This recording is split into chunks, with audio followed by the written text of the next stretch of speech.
Hey there, how's it going? And welcome to another episode of Scary Stories with Bob, the series where you join me as I tell you scary stories.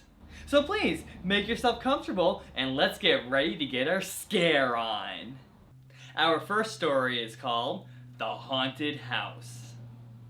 One time, a preacher went to see if he could put a haunt to rest at a house in his settlement. The house had been haunted for about 10 years.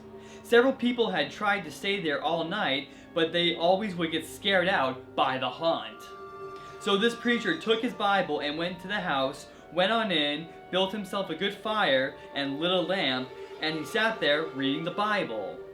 Then just before midnight, he heard something start up in the cellar, walking back and forth, back and forth. Then it sounded like somebody was trying to scream and got choked off. I did not write this. This is from the original.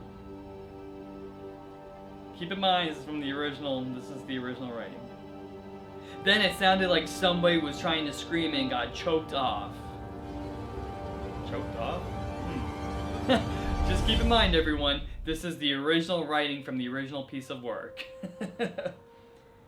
Then there was a lot thrashing around and struggling, and finally, everything got quiet. The old preacher took up his Bible again, but before he could start reading, he heard footsteps coming up the cellar stairs. He sat watching the door to the cellar, and the footsteps kept coming closer and closer. He saw the doorknob turn, and when the door began to open, he jumped up and hollered, "What do you want?" The door shut back easy-like, and there wasn't a sound. The preacher was trembling a little, but he finally opened the Bible and read a while. Then he got up and laid the book back on the chair and went to mending the fire. Then the haunt started walking again, and step, step, step up the cellar stairs.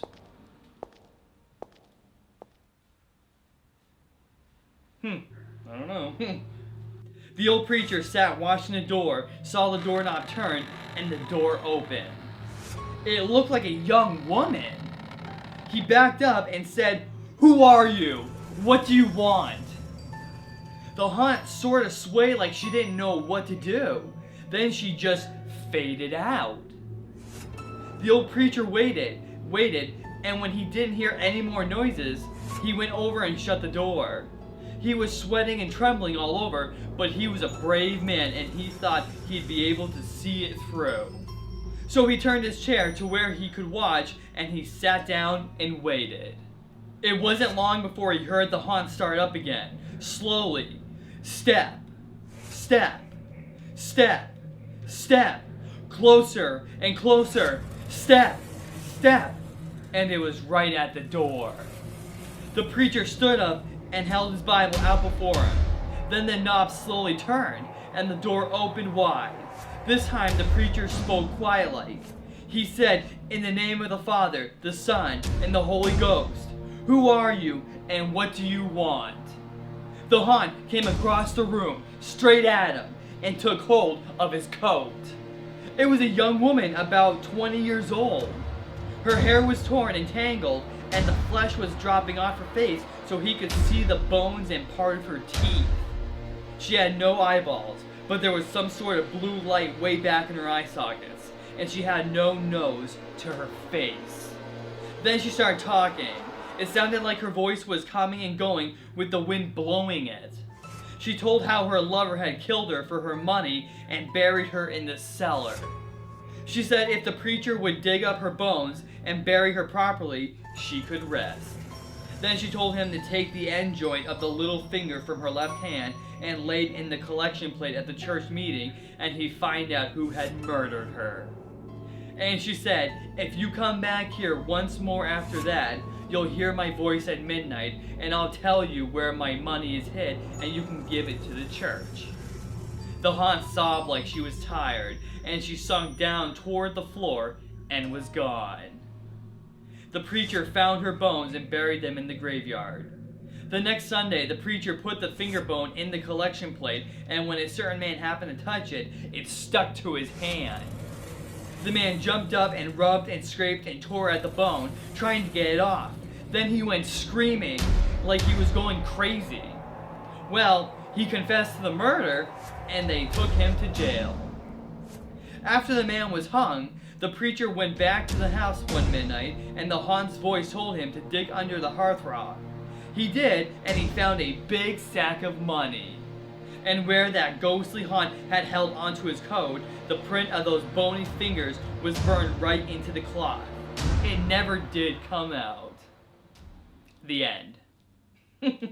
Woo! Oh boy. Ooh-wee. Well, and on to our next scary story. This next story is called The Guess. A young man and his wife were on a trip to visit his mother. Usually they arrive in time for supper, but they had gotten a late start and now it was getting dark. So they decided to look for a place to stay overnight and go on in the morning. Just off the road, they saw a small house in the woods. Maybe they rent rooms, the wife said. So they stopped to ask. An elderly man and woman came to the door. They didn't rent rooms, they said, but they would be glad to have them stay overnight as their guests.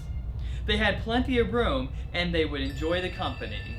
The old woman made coffee and brought out some cake, and the four of them talked for a while. Then the young couple were taken to their room. They again explained that they want to pay for this, but the old man said he would not accept any money.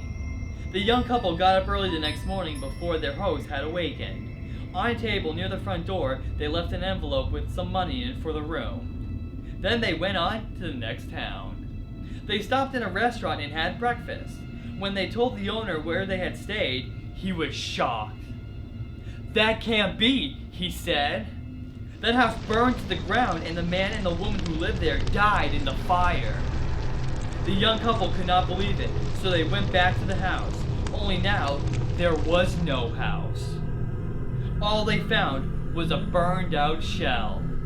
They stood staring at the ruins, trying to understand what had happened. Then, the woman screamed. In the rubble was a badly burned table, like the one they had seen by the front door. On the table was the envelope they had left that morning. Whoa, weird. Oh, jeez. It definitely sounds like they were definitely staying in a haunted house or a ghost house or something. Whew. Very weird indeed. But let's move on to our next scary story, shall we? This next story is called The Girl Who Stood on a Grave. Some boys and girls were at a party one night. There was a graveyard down the street, and they were talking about how scary it was. "Don't ever stand on a grave after dark," one of the boys said. "The person inside will grab you and pull you under." "That's not true," one of the girls said. "It's just a superstition." "I'll give you $1 if you stand on a grave," said the boy. "A grave doesn't scare me," said the girl. "I'll do it right now." The boy handed her a knife. "Stick this knife in one of the graves," he said. "Then we'll know you were there." The graveyard was filled with shadows and was as quiet as death. There was nothing to be scared of, the girl told herself, but she was scared anyway. She picked out a grave and stood on it. Then quickly she bent over and plunged the knife into the soil and started to leave. But she couldn't get away. Something was holding her back. She tried a second time to leave, but she couldn't move. She was filled with terror. "Something has got me!" she screamed, and she fell to the ground. When she didn't come back, the others went to look for her. They found her body sprawled across the grave. Without realizing it, she had plunged the knife through her skirt and had pinned it to the ground. It was only the knife that held her. She had died of fright. Whew. Oh, wow. Oh, jeez. And that does it for this episode. Thank you for joining me. Hopefully you enjoyed these stories, and hopefully I didn't give you too much of a fright. And please stay tuned next time, as I will have more short scary stories for you on Scary Stories with Bob. So until then, I'll see you soon.